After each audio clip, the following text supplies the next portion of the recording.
Hey everybody, thank you so much for paying attention and for joining in on this session. I'm here talking about how to build a seven-figure e-commerce brand. Um, I've done it for myself, I've done it for other brands as well. And it's called Forget the Hacks, how to really build a sustainable seven-figure e-commerce brand. And I think there's three words in there that are important: really, sustainable, and brand. Hacks and tactics have a place in everything that we do. But if you want to build a sustainable seven-figure e-commerce brand, if you want to build a sustainable business, you need to rely on more than just hacks and tactics and not look for the next quick fix. All right, I like predictability as much as you could get from advertising, I guess. And I talk a lot about brands. I'm not a big fan of one-offs. I like building brands behind this. So who am I? Just really quickly, my name is Jason Portnoy. I own an agency called Jport Media. Before this, I had a clothing line that was sold in over 250 stores across North America.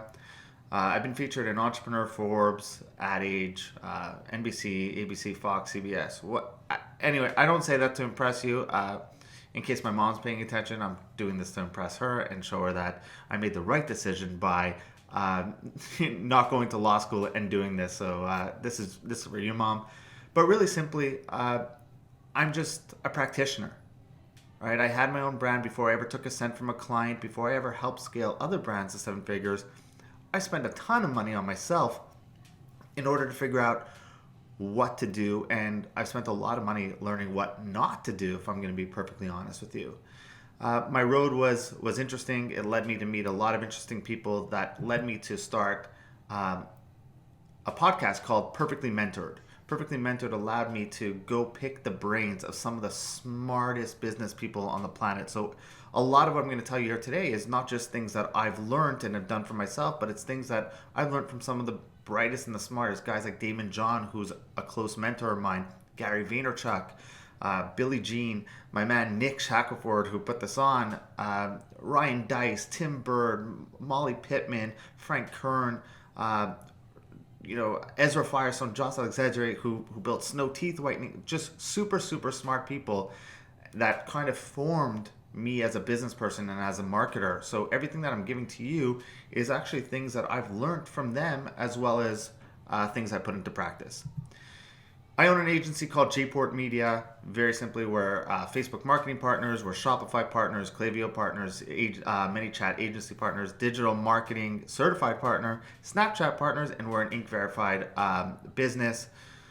Just trying to give you a little bit of background on who we are and how we put this all together. And this will make sense, as we go along. But first and foremost, I just want to talk some truths. Right? Simple truths that we need to know. Number one, attention. That's what this name of the game is all about. You're trying to build a business, you're trying to do anything, you need attention. Attention is the most important thing in the world, right? And this is what you're competing with right now. It's not just your competition anymore. You're not just competing with other brands or other people marketing on Facebook. You're competing with everything on the planet. You're competing with Hulu, Netflix, YouTube, every different thing, a baby, just life in general is very noisy and busy. And that's what you're up against. I don't want you to just focus on, how do I bully out another person off of Facebook? It's not just about that. If you want to build a brand, you're competing with the entire world. We also need to know that advertising used to be about speaking to the masses. Right? In the early days of advertising, you'd put out an ad in a newspaper or in a magazine or on TV, and you had to be vanilla. You spoke to the masses. Now it's about speaking to the right specific person. That's how great we could get with marketing these days. Right? We don't need to be vanilla. We could show certain images to certain demographics and try to sell it that way. If you're targeting 18 to 20-year-olds, you can put 18 to 20-year-olds in your ads. If you're targeting older, you can put older people in your ads. That's what we could do these days on these platforms that we didn't have the power to do before. It's super important because everyone just looks at these platforms as, oh, it's a great advertising tool, but what else can it, but that's what we're looking at it as. But I want you to look at it as, wow, I could go so much deeper in all this. Now, before we begin, we need to make an assumption. where we're going to make the assumption that your product or service is good and people want it.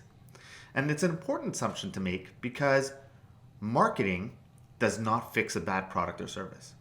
In fact, great marketing, which you're going to learn from this entire summit of how to become better at building your business, but great marketing only increases the rate at which you'll fail. I'll say that again. Great marketing on a bad product will only increase the rate at which you'll fail because you're just going to show it to that many more people. However, great marketing and a great product is lighter fluid. It's gas on the fire. It will increase the rate at which you'll succeed. So everything I'm going to tell you and everything you're going to learn here and over this entire conference is based on the assumption that your product or service is actually good. If not, everything you learn here doesn't really matter. So let's talk about it. The number one reason why most businesses fail, can you think about it? The first thing people say is cash, sales, whatever. The number one reason is obscurity, right? Either people don't know you exist and they can't buy your product or service or use your product or service, or they forget you exist and they can't continue to do business with you. That's the only reason, and it comes down to just obscurity. You're not out there. That's why I'm a big fan of omnipresence, of being everywhere. And if you watch, that's the reason. Let's be honest. That's the reason why AT&T buys sports arenas, and do a bunch of different things. And all these big brands buy these giant billboards, and we sit there as marketers go, "What's the ROI on owning an arena?" It's omnipresence. It's always being top of mind. Now, I get it. We're all not going to go buy arenas, and I'm hoping that everything you learn here over this conference, over this summit, will teach you and put you on the path to one day buying an arena. And I hope you give me some good seats in that arena. But we have a way to be omnipresent today. It's the platforms. Just being on all these platforms, that makes a difference. Now I know some people say I shouldn't be everywhere. My market's not everywhere. I personally don't believe it. I say if you can be everywhere, be everywhere. However, if you don't have the bandwidth and you pick the right platforms to start with, obviously. The next thing is, if you factor everything in the world, there are only three ways to grow a business. It's that simple. Everything comes down to 3 ways to grow a business. And everything that I'm going to tell you today is going to be based off it. So let's just dive deep already, right? I gave you enough of theory and things to think about. Let's dive into number 1. Number 1, get more customers. The number one way to grow one of the 3 ways to grow a business is get more customers. What do we call that in marketing? We call it traffic, right? We need people coming. And we know that if you build it, they're not going to come unless you tell them to. Right? So just having a store or putting something online isn't good enough. You need people coming in. Not only do you need people coming in order to buy, but all your marketing needs data, right? You need to be able to sit there and say, are these ads working? Hard to do that when you have 200 people coming to your site, a month. You need more traffic. So let's talk about the importance of traffic. Here's one of our clients that we started with in 2017. When they came to us, they were doing $2,400 a month in sales. They weren't really spending on generating traffic. Now, the next month you see the growth and the growth and the growth and the growth. Winning product put in front of right people. They just needed help putting it in front of the right people. And that's what we did as an agency. We helped put it in front of the right people. And if you look, in a year, we scaled them to $373,000 a month in sales. That's not a Black Friday. That's not a crazy month. In fact, the Black Friday was pretty much almost over half of it of the sales in March. But it took us around 10 months to grow them to a 6-figure per month. Ideally, that comes out to a 7-figure business. And I get it. You're sitting there saying that's 2017, 2018. Things were different. Great. We just did it again. Different client, taking them, again, under a year, growing them to a 7-figure brand. April, they did 614,000. That's in the midst of a pandemic going on right now. March, when it started, was their best month. April just shattered it, and May, just so you know, we're on pace to almost hit $1 million. So growth happens when you put things in front of the right people and you bring traffic. So how do we do it? 60 to 80% of our budget is used on prospecting. We care about bringing new people into the funnel. Traffic, bring new people in, right? And we know if we could consistently bring in new people, the rest of the funnel, the middle of funnel, which is your warm audience, which we'll talk about in a second, and your bottom funnel will pick up.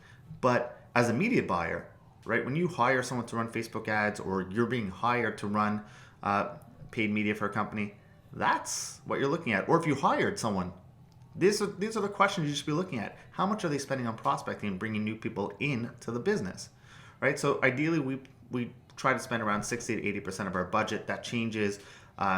Obviously, if there's a sale, we go actually higher as we start hitting Q4. And then when Black Friday, the Cyber Monday kind of comes around, which is the biggest online shopping time, we actually shift the budget more towards middle of funnel and warm audience, because we spent all of our time prospecting and building that and nurturing that relationship. So what's the strategy? How do we build out our funnel? Well, first, let's look at what most people do when it comes to traffic and awareness, right? Most people do the equivalent of walking out into a bar and saying, hey, marry me. Right? That doesn't work. You can't just stand on top of a soapbox and say, buy my product, right? And screaming it to the masses. That doesn't work. People don't buy. I mean, some people will end up buying, but we have to understand that sequence matters. How they hear about you and the touch points that are involved in getting someone to buy your product matter, right? They see an ad, they're going to go check you out on Instagram maybe, then they're going to go Google you, and then they'll sign up for your newsletter, get 10% off, and then they'll forget all about it, and then you'll send out a sale for 40% off, and then they buy your product, and then that's how they get their first interaction with you. So it takes multiple touch points. I mean, we used to say in sales that it takes 7 calls before you get a yes, or 7 times talking to a customer before you get a yes. Online, I would argue it's way more, if not 5x that amount. So we got to understand, who are we selling it to? Who are we looking at? So we go deep in building what's called an avatar. And I think this is the biggest mistake that media buyers do, or I should say don't do, is they're all concentrated on putting out lookalike audiences and whatnot, but they don't go deep enough into building an avatar and understanding who exactly is the person that this product is for. We go as deep as saying, building a profile and being like, this is John. John's an ideal prospect. John is 25 to 36 years old. Or sorry, John is 25 to 36 years old. He lives here. And then we go deeper into things like, what online stores do they shop in? So John shops at Old Navy, for example. What apps do they use? What's John using on his phone? Who are my competitors in this space? What online groups or forums are my prospects or my ideal audience part of? What blogs do they read? What TV shows and movies do they watch? What magazines do they read? What influencers or celebrities do they follow? We go that deep into the psyche, because if we could build out that person, we don't waste any money, right? We could find that person. Now, Facebook, some argue, it has become really good at machine learning and Facebook finding you the right person.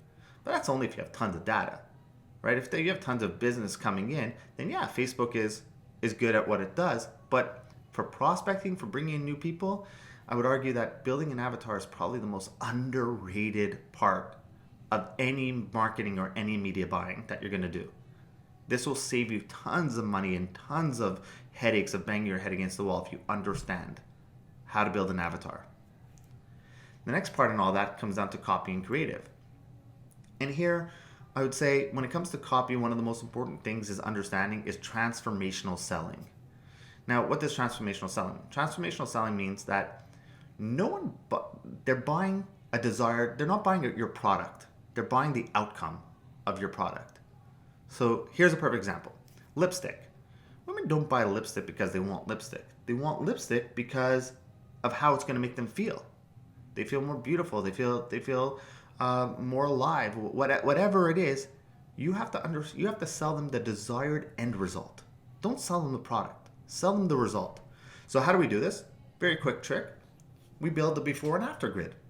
So before they had their product, and I'm sorry for the typo in there.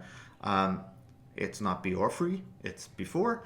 But before they have the product, what's life like? So before they have the lipstick on, continue with lipstick for a second. I don't know why, but that's what just came to mind. But let's say, what did they have before? So they had, pretty, let's say, dull lips. Let's call it that. Or, they didn't have any color on their lips. How do they feel? They feel a little bit disheveled. They feel a little bit, not pretty, whatever it is. What's the status? The status is run down, tired, whatever it is, not feeling their best. That's their status.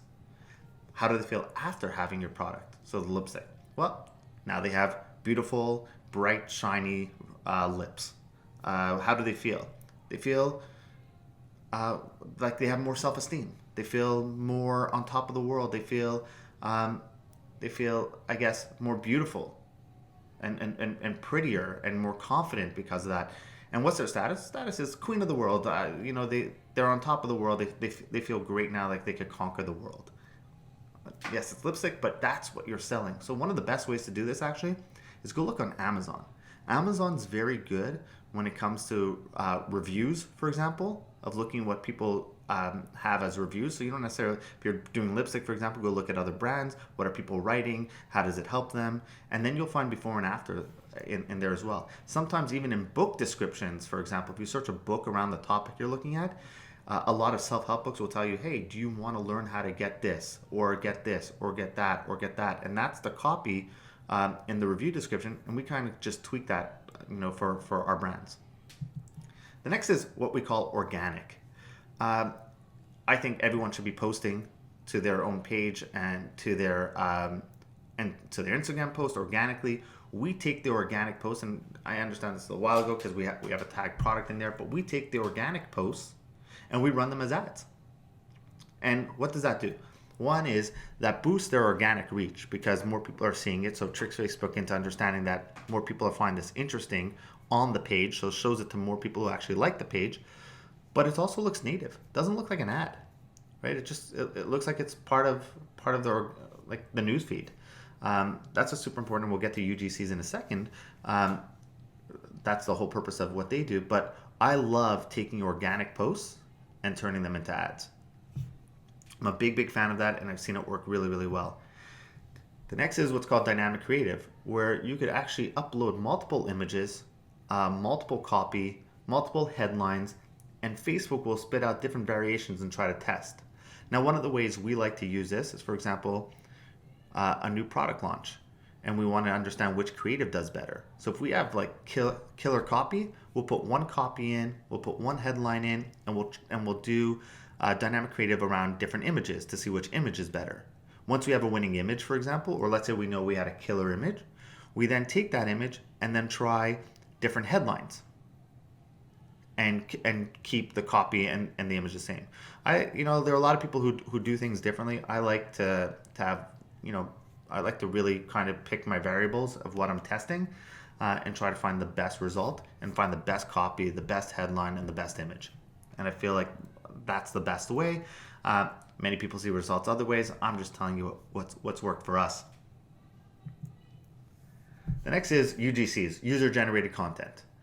Again, look how native this looks. It looks like someone just posting a picture of themselves in it. This is, literally one of the brands we work with. Someone sent in an image of them that they took with their family, and they're wearing the leggings, and we use the leggings as a post. And those work great. They work even better. You'll see it on the next slide. Josh from Snow Teeth Whitening is really, really good at this, of getting UGCs and people using their product. And it looks so native in the newsfeed that it doesn't look like an ad. And that's what gets people to stop. That's what gets people to really pay attention, because I think we're used to seeing ads now as buyers, as consumers, as people on social media. We're used to seeing ads right now that we learn to tune it out. But when someone looks native, it looks like, oh, my friend maybe posted this. And then you pay attention. And you just need to get them to pay attention, right? It's like the whole purpose of copy. It's been said the first line of copy is only to get you to read the second line. The second line is to get you to read the third line. That's how you have to look at ads. I just need you to stop, which is called thumb stopping content. You stop scrolling and you see it. Then I need you to read it. Then I need you to pay attention. Then I need you to click. Everything has to serve its purpose. So here's a perfect example. That's I'm pretty sure that's Snow Teeth Whitening. That's Josh's company. If you don't know who Josh is, brilliant businessman and marketer and friend of mine. So that's having people use the product and they post it. And then you can use those posts as ads. And it looks like other people are using it, and that's great. But the reason why I wrote the free way to generate content is a lot of people don't have money to do photo shoots or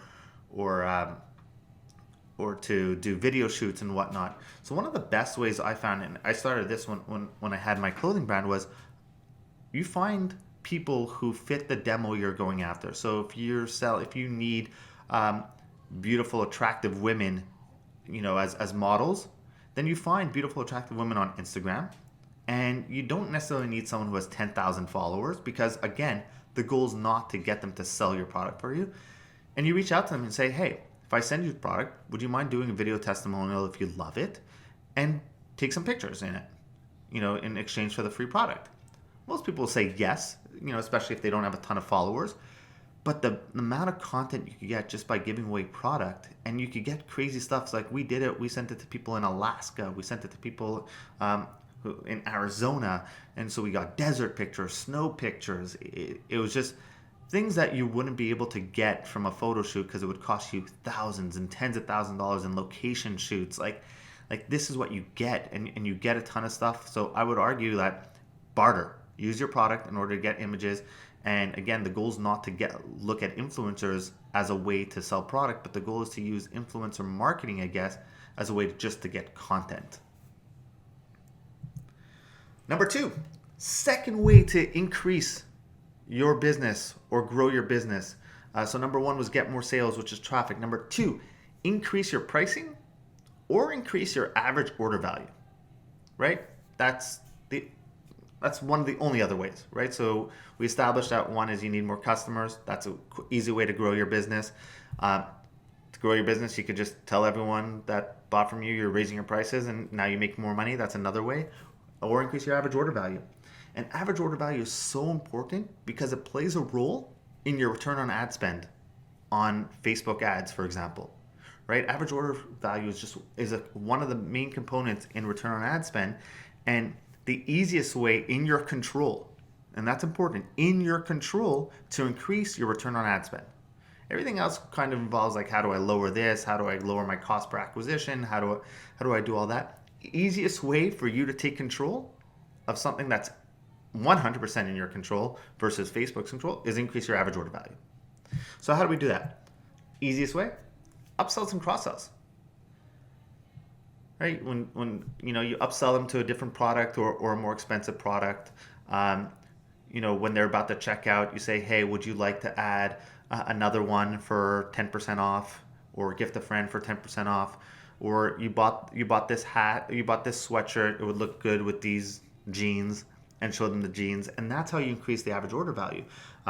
Subscriptions is a great way to upsell someone, especially in supplements. For example, they buy one pill box, it's $9.99, but if they buy 6 months supply, it's $100. I'm just making that up, but now you just increase your average order value from $9.99 to $100. So that's the quickest way to do it. So start figuring out like how you could upsell them onto something else. One of the best is watch what people do in funnels when they in courses, for example. You can learn a lot even in e-commerce from what people do in courses. They do a free ebook. You click the free book and they say, hey, would you like the audio recording for this for $9.99? Yeah, cool. By the way, I'm having a mastermind. It's $50 a month. Do you want in on that? Yes. And they upsell you all the way up. So that average order value of that free turned into like a $97 average order value. So start paying attention to what people do with courses. It's very interesting, and figure out how you could apply it to e-commerce. So that's quick. So increase your pricing or average order value. Then the last way is increase the buying frequency. So let's just run down really quickly again. We have get more customers, increase their prices, and then increase the amount of times they buy from you. We call that repeat customers. And if you're in e-commerce, there's two important numbers to know and live by. And they're not ROAS. They're not return on ad spend. Everyone likes to talk about it. You want to build a 7-figure e-commerce brand, it comes down to two numbers: your lifetime value and your repeat customer rate. Why is that so important?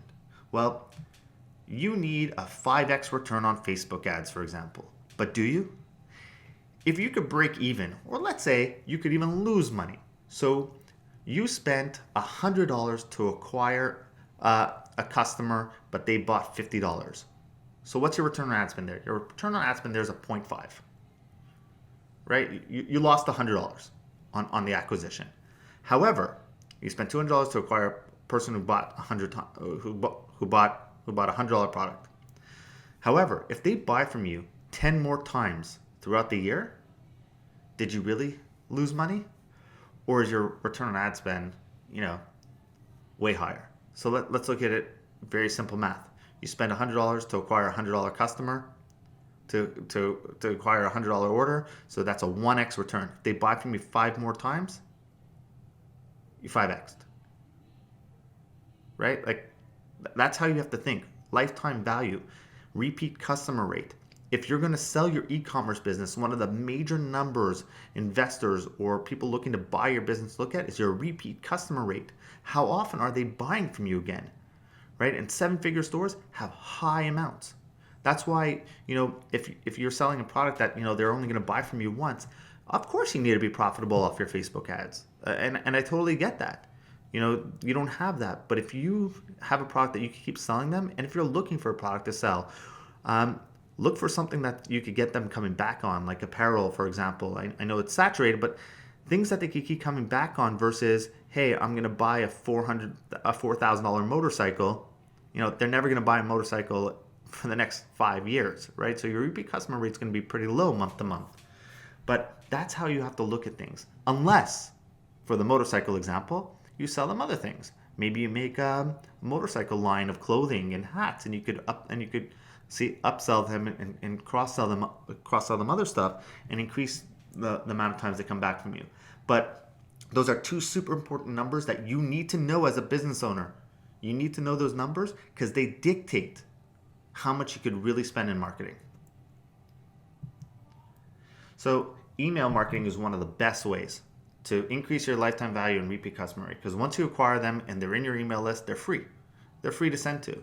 So you want to aim for around 30 to 40% of sales coming from email. That would be a perfect number. Here in this example, you see the partner we worked with, they got 35% coming in. That's great. I'm not the most talented email marketer in the world. We have email marketer guys on the team here. But I know enough as a marketer that email marketing is super undervalued. Everyone loves the attention on Facebook and the return on ad spend. But again, lifetime value and repeat customer are way more important than your return on ad spend. Another way is chatbots. We're ManyChat partners. We love ManyChat. ManyChat's a perfect way for you to stay in contact with your customers, gamify them, build that relationship with them, and that's how you keep them coming back. And big fans of SMS marketing. I love text messaging marketing. I think it's amazing. The conversions on there. Talk about it, between ManyChat and SMS, or chatbots and SMS. Between the two of them, your open rates are insane. They're close to 90%, and your click-through rates are 90%.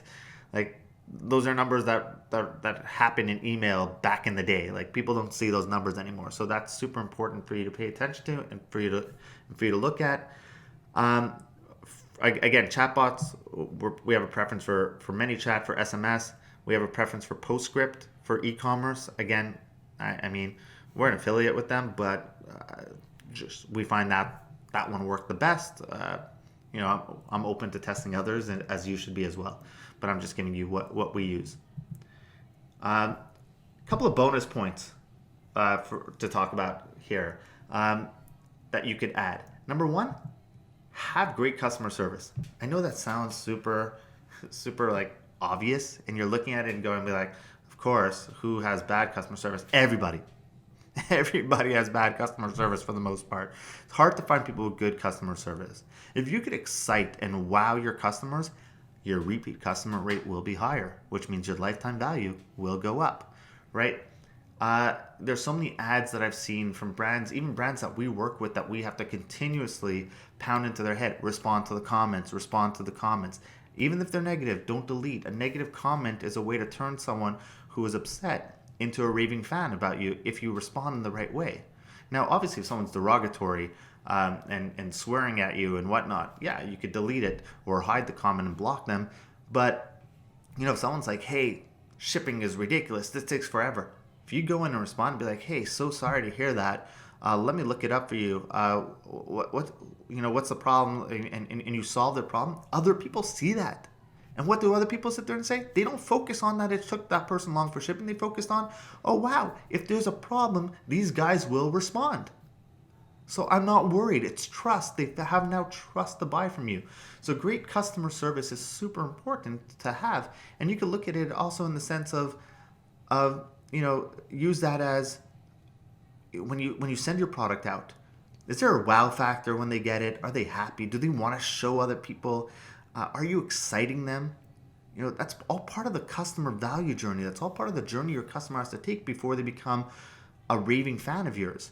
Are you giving away some swag in there, like stickers or whatnot that help your brand exposure? Just anything that it's amazing. There's a subscription box service that I'm part of that we've worked with, and they're expensive. They're expensive per month, and they decided to throw in a free hat. A free $20 hat and a $2 pen in their box as a thank you for 1 month. The amount of people that were talking about that hat and pen was ridiculous. It's a $2 pen. You spent way more money on that, right? On this box. The $2 pen is ridiculous, but it's free. It shows you care. It made them feel good. It made them feel like they got something. So start paying attention to that. Have great customer service. It will also increase your quality score and your page score on Facebook, which will help you run ads a lot easier and better. Number 2, word of mouth. Easiest way to build a brand is word of mouth. And that comes from having great customer service. That comes from having a great product. That comes from turning your fans from buyers to raving advocates for you and promoters, of people who want to tell everyone about it. So how do you do that? Leverage that in social media. Tag a friend, gift a friend, send, there's just different ways that you could do it. But word of mouth is still one of the best ways for you to grow your business. And that also comes from reviews, right? Having good reviews on your site. Reviews are a super important part of building a great e-commerce site. Those are the ways. So again, let's just kind of wrap it up really quickly. Is only 3 ways to grow a business. You want to build a 7-figure business? Only 3 ways. Only three ways, right? You need to get more customers. And we talked about different traffic ways, right? You need to increase your average order value or your prices. I mean, that's one of the other ways to grow the business is increase prices or average order value, or increase their buying frequency, the amount of times they buy from you, right? You could have 2 people buy your product for $10 million and now you just made $20 million, or you could get people coming back and back and back. Like I said, they all fall into one of those 3 ways. The people who do it best do all 3, and they do all 3 well. But I hope you see from all this that it's not hacks. There's no tactics in there. And I know it wasn't sexy of hey, which lookalike audience should I show this to? What's my bid cap? What's my cost? What manual bidding strategy should I use here? Those all work. And we could discuss that, and we use all of those, and they all have a place in it. But if you want to build a real, sustainable brand, this is how you do it. And for me, I like predictability, I like intentional, and I like profitable. 3 words I like, and they're hard to get in these platforms, but if you do things right, this is how you do it.